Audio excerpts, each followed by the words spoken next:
Hi, how are you? I'm Matt Quinn from the band Mount Joy, and I'm from Philadelphia, Pennsylvania. How are you doing? I'm doing great. We are in the middle of a 4-week tour.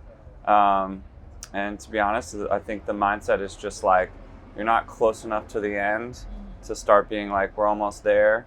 But yeah, you're kind of in the middle of it and just trying to hang on a little bit. So you said you're in the middle of your tour right now. So what are you doing to kind of like take care of yourself, take care of the mind? From the experience of doing the touring thing is like, and maybe just in life in general, but just like really trying to stay, as hard as it is, stay in the moment and not like reach for the end of the tour or wish to get off the bus, because it can be really tiring to be touring, but also just living inside of a moving vehicle. So I think it's really just like trying to enjoy each day as much as possible and not like think about how close you are to the end, because that's when I start to sort of, I don't know, have issues, I guess. What do you do to try to kind of take your mind off of things? Just focusing as much as I can on that day, like what I have to do for that show or things that we could do as a band to be better that night.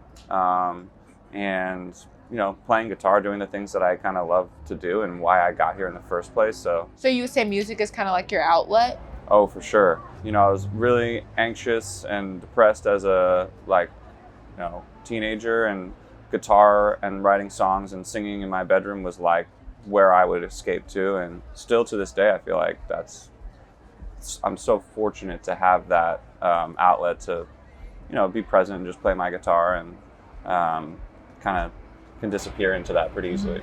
Other than music, what helped you overcome your anxiety and depression? My parents were really great. My family was great, is great. Friends, like trying to be open and vulnerable about it.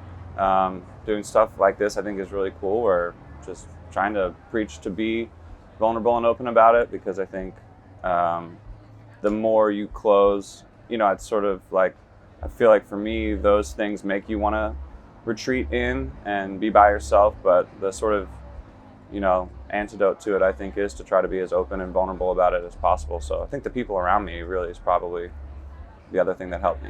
Yeah, so you mentioned before that your parents were a great support system when you were going through things with dealing with your mental health. So how are they feeling now about you guys being back at ACL, and how do they feel to see you perform?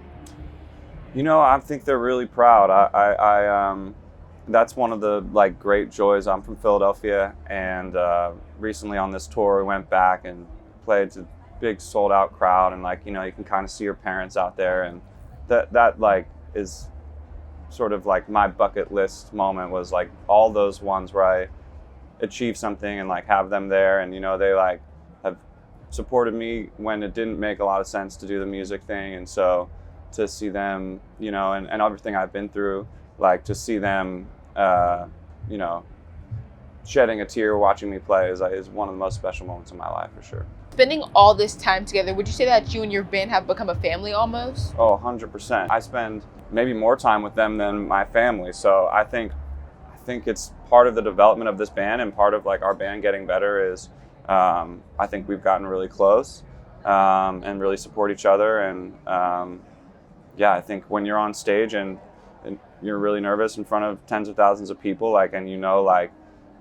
we got a bunch of really good musicians and really good people and really good friends working together. It's you feel pretty unstoppable with that, I think, truly.